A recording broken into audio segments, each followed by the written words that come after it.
안녕하십니까. 이어서 경남 소식 전해드립니다.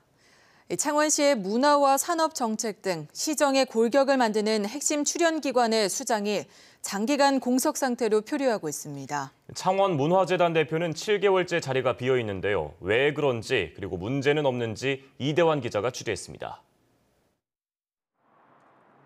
한 해 예산 100억 원, 지역의 각종 공연과 전시 등을 기획하는 창원문화재단입니다. 하지만 대표 자리가 7개월째 비어 있습니다. 지난 7월 공개 모집에 17명이 도전했지만 결과는 적격자 없음이었습니다. 이런 가운데 창원시는 최근 문화재단 대표이사 자리를 당연 상근직에서 비상근도 가능하도록 조례 개정을 추진하고 있습니다. 매일 출근해야 되는 부담을 줄여 문호를 개방하겠다는 겁니다. 이 때문에 허성무 창원시장이 마산 출신 유명 영화 감독을 내정하고 모양새를 갖추려 한다는 추측까지 나오고 있습니다.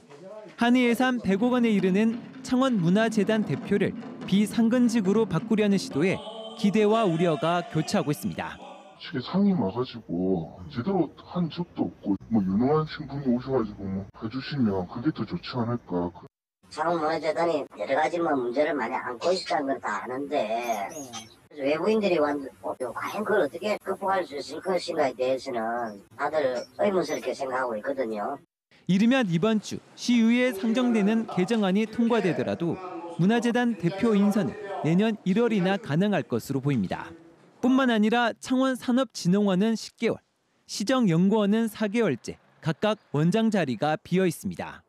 창원시 핵심 출연기관의 조직 개편과 장기 사업 계획 수립 등 최종 결정권자의 업무 공백을 우려하는 목소리가 커지고 있습니다. KBS 뉴스 이전입니다.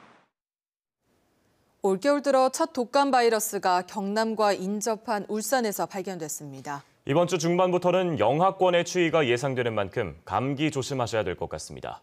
남미경 기자입니다. 병원 내과 앞에 환자들이 줄지어 앉아 있습니다. 콧물과 고열 등 감기 증상을 보이는 환자들이 대부분입니다. 찬바람 불고 하니까 안 좋아요. 목도 안 좋고 코도 안 좋고 이래 안 좋아요. 이번 겨울 들어 울산에서도 독감 바이러스가 처음으로 검출됐습니다. 울산시 보건환경연구원은 지난달 26일 협력병원 3곳에 내원한 호흡기 질환 환자 검체를 조사한 결과 인플루엔자 바이러스가 검출됐다고 밝혔습니다. 인플루엔자 주의보가 지난달에 발효되었고 최근 울산에서도 인플루엔자 바이러스가 2건이 검출되었습니다. 겨울철 기승을 부리는 독감을 예방하는 가장 효과적인 방법은 독감 백신을 미리 맞는 것입니다.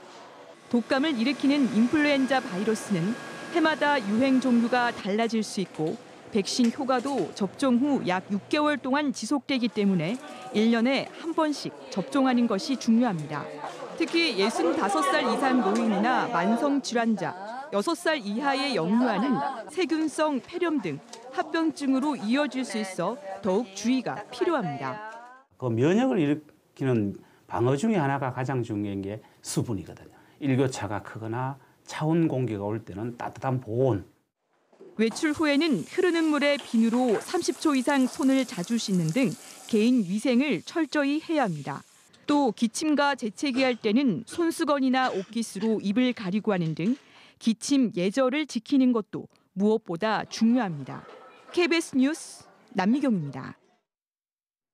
경기가 뚜렷이 살아나지 않으면서 경남의 소비 심리도 꽁꽁 얼어붙은 상태입니다. 심지어 한창 조선업의 구조조정이 진행되던 지난해 초나 세계 금융위기일 때와 비슷하게 나빠졌습니다. 박상현 기자입니다. 경남의 한 백화점, 의뢰백화점은 비싼 고급 제품을 파는 곳이라는 인식이 강하지만 이곳은 최근 저가 실속 상품을 파는 매장을 마련했습니다. 경기 침체에 소비자의 지갑을 조금이라도 더 열기 위해서입니다. 실속 구매형 매장을 유치함으로써 소비를 유도하려고 하고 있습니다. 소비자들이 실질적으로 알뜰 구매를 원하기 때문에 상당히 좋은 반응을 보이고 있습니다. 통계로도 경남 소비자들의 소비가 크게 위축된 것으로 나타났습니다. 지난달 경남 대형 소매점의 매출이 15.5% 줄었고 대형마트는 21.3%나 줄었습니다. 특히 백화점은 명절이 있던 2월과 9월을 빼면 매달 매출이 감소했습니다. 지난달 소비자 심리 지수도 나빠져 10월보다 4.2포인트 떨어졌는데 이는 조선업 구조조정이 한창이던 지난해 초나 2009년 세계 금융위기 수준입니다. 자금 사정과 관련해서도 현재나 미래 저축은 감소하고 빚이 더 늘어날 거라는 응답이 각각 더 늘어났습니다. 한국은행은 우선 경남 주력 산업이 살아나야 소비 심리도 살아날 거라고 봅니다. 먼저 조선업의 신규 수주 물량이 과거 호황기 수준으로 회복을 할지 여부와 그다음에 자동차 산업에서의 여러 가지 불확실성이 해소되는지를 체크를 해봐야 될 것 같습니다. 한국은행은 또 미분양 해소 등 주택 시장의 회복도 경남 소비자 심리에 큰 영향을 주고 있다고 분석했습니다. KBS 뉴스 박상현입니다. 내년 4월 3일 치러지는 창원 성산구 국회의원 보궐선거에 예비 후보 등록이 시작됐습니다. 첫날에만 각 정당에서 4명이 등록하고 선거전에 뛰어들었는데요. 지난 지방선거 이후 민심의 흐름을 읽을 수 있는 내년 보궐선거에 벌써부터 관심이 모이고 있습니다. 김대진 기자입니다. 내년 4.3 보궐선거 120일 전 아침 9시 예비후보 등록이 시작되자마자 3명의 예비후보가 나란히 선관위를 찾았습니다. 더불어민주당에서는 권민호 전 창원 성산 지역위원장이 지난 6.13 지방선거에 여권 바람을 이어가겠다는 각오로 나섰습니다. 자유한국당에서는 성산구에서 국회의원을 지냈던 강기윤 성산당협위원장이 지역구를 되찾겠다며 등록을 마쳤습니다.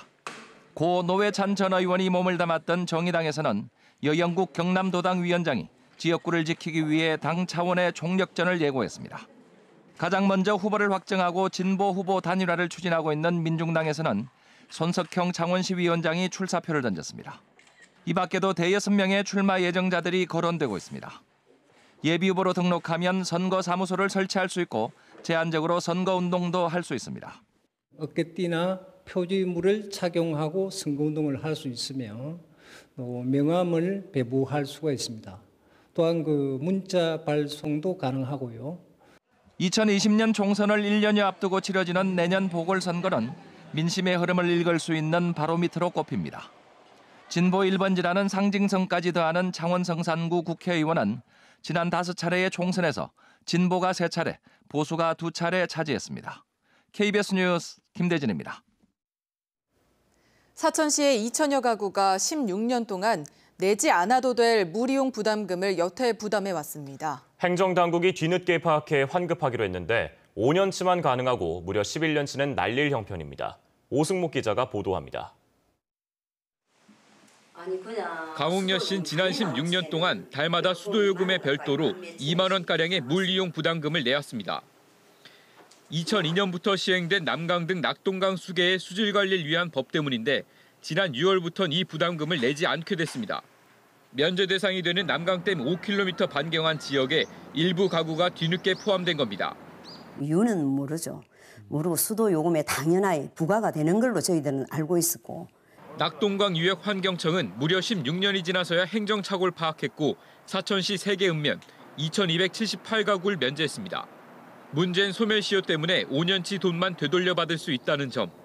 그 이전 11년치 대략 28억 원은 환수받기가 사실상 어려운데 주민들은 가구당 120만 원이 넘는 돈을 날릴 형편입니다. 문제가 계속 지적되자 경상남도는 법률적 자문을 구하는 등 대안 마련에 고심 중입니다. 경상남도 차원에서라도 물이용 부담금을 도둑맞은 주민들의 마음을 헤아려 해결할 대안이 있는지 답변해 주시기 바랍니다. 법적으로 환급이 어려운 상황을 감안해서 낙동강 수계관리위원회와 협의해서 댐 주변 지역 확대 사업 시에 사천시의 주민지원 사업비를 증액해 줄 것을 요구하고 행정당국의 실수로 애꿎은 주민들만 부당하게 물이용 부담금을 내고 돈도 모두 돌려받지 못하게 돼 비판이 일고 있습니다. KBS 뉴스 오승목입니다.